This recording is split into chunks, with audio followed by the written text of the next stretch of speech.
the only American president who truly loved Africa, and why Africans still remember him. When we talk about American presidents who had the best relationship with Africa, one might be tempted to think of Barack Obama. After all, he had an African father, and many believed his presidency would bring Africa closer to the United States. Others might mention Bill Clinton, who launched economic partnerships with African nations, or even George W. Bush, who invested heavily in health programs across the continent. But shockingly, none of them hold the title of the American president who truly connected with Africa in both heart and action. That title belongs to a man many Africans never got to meet. A man who saw Africa not as a colony, not as a charity case, and not as a pawn in global politics, but as a partner. He was President John F. Kennedy, and in this video, we'll explore why Kennedy's relationship with Africa stood out, the groundbreaking policies he introduced that changed how America viewed Africa, the leaders he supported during Africa's independence wave, and finally, why later presidents, from Reagan to Obama, couldn't match his genuine connection to the continent. So stay with us to the end, because the story of JFK's love for Africa is one that history almost forgot. And before we continue, if you love African history and hidden truths the world rarely tells, like, share, and subscribe to Afri Facts, where we dig deep into Africa's untold stories. Section 1, The Global Moment, Africa Rising, the World Divided. When John F. Kennedy took office in 1961, the world was on edge. The Cold War was raging between the US and the Soviet Union. Europe was still clinging to its African colonies. And across the continent, nations like Ghana, Nigeria, Congo, and Tanzania were breaking free from the chains of colonial rule. Most Western leaders viewed Africa's independence movements as a threat, fearing communism, instability, or loss of economic control. But Kennedy saw something different. A young, hopeful continent finding its voice and a chance for America to stand on the right side of history. Section 2, Kennedy's Vision for Africa, a Friendship of Equals. Unlike most presidents before him, Kennedy didn't look at Africa through a European lens. He believed that newly independent African nations deserved respect, support, and partnership. He once said, "The United States must recognize that the awakening of Africa is the greatest historical event of our time." Let's look at what he actually did to prove that belief. 1. Supporting African independence movements. Before Kennedy, the U.S. often sided with colonial powers like Britain, France, and Portugal. But when Kennedy entered office, he reversed that policy. He became the first U.S. president to openly support African independence.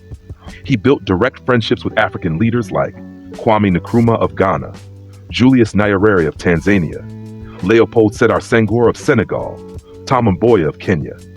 He invited these leaders to the White House, something unthinkable at the time, and he treated them as equals. Kennedy's respect made African leaders feel seen and valued. He also pushed America to recognize new African nations quickly after independence, showing political respect that few Western powers offered. 2. The Peace Corps, America's hand of friendship. One of Kennedy's greatest contributions to Africa was the creation of the Peace Corps in 1961. He sent thousands of young Americans to African countries, not as soldiers or exploiters, but as teachers, doctors, engineers, and volunteers. They helped build schools, train teachers, and improve healthcare in villages that had been ignored by colonial systems. Africans saw these volunteers as friends, not conquerors. The Peace Corps became a global symbol of goodwill, and it helped shape generations of African professionals and leaders. Even decades later, many Africans who attended schools built by Peace Corps volunteers still speak of Kennedy's vision with gratitude. Standing against apartheid and colonial oppression. At a time when many Western leaders remained silent about apartheid in South Africa, Kennedy spoke out. He condemned racial segregation and refused to meet leaders who defended apartheid or colonial rule. He pushed for economic sanctions and used America's moral voice to challenge white minority governments in Africa. That made him extremely popular across the continent and deeply disliked by some European allies. Africans saw him as a voice of justice, a leader unafraid to challenge racism and oppression even within Western circles. Education, exchange, and development aid. Kennedy also understood that education was the foundation of independence. Under his administration, thousands of African students received scholarships to study in the U.S. Development programs were launched through USAID, focusing on agriculture, industry, and governance. America began offering technical training and resources to help build self-sufficient African economies. He believed that helping Africa grow was not charity, it was an investment in a fairer world. 5. Diplomacy over domination. Unlike later administrations that used Africa for Cold War competition, Kennedy refused to force African nations to pick sides. He supported the non-aligned movement, which allowed African countries to remain independent in global politics. He understood that Africa's destiny should be decided by Africans, not by Washington, Moscow, or London. That alone earned him the respect of countless leaders across the continent. Section 3. The Kennedy Legacy in Africa. Kennedy's presidency lasted only 2.5 years before his assassination in 1963, but his impact was immense. Across Africa, streets, schools, hospitals, and even children were named Kennedy. African newspapers mourned him like a fallen hero.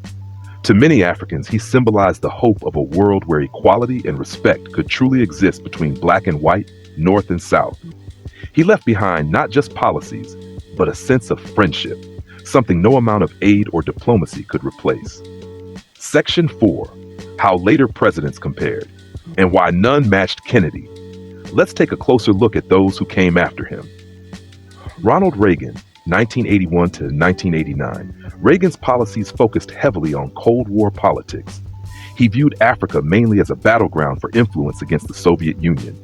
He supported some oppressive regimes, including apartheid South Africa, under the excuse of fighting communism. That stance deeply damaged U.S. credibility in Africa. Bill Clinton, 1993 to 2001. Clinton improved trade with Africa through the African Growth and Opportunity Act, OA. He visited the continent and publicly apologized for the slave trade and America's failure during the Rwandan genocide. But most of his policies were economically motivated, benefiting U.S. companies more than African farmers or industries. His engagement was diplomatic, not emotional or visionary like Kennedy's. George W. Bush, 2001 to 2009. Bush is remembered for his PEPFAR program, which saved millions of African lives from HIV/AIDS.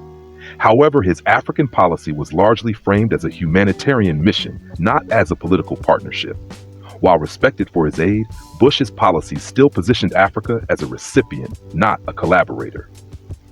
Barack Obama, 2017. When Obama became president, many Africans celebrated, expecting a new golden age in U.S.-Africa relations. But Obama's approach was surprisingly cautious.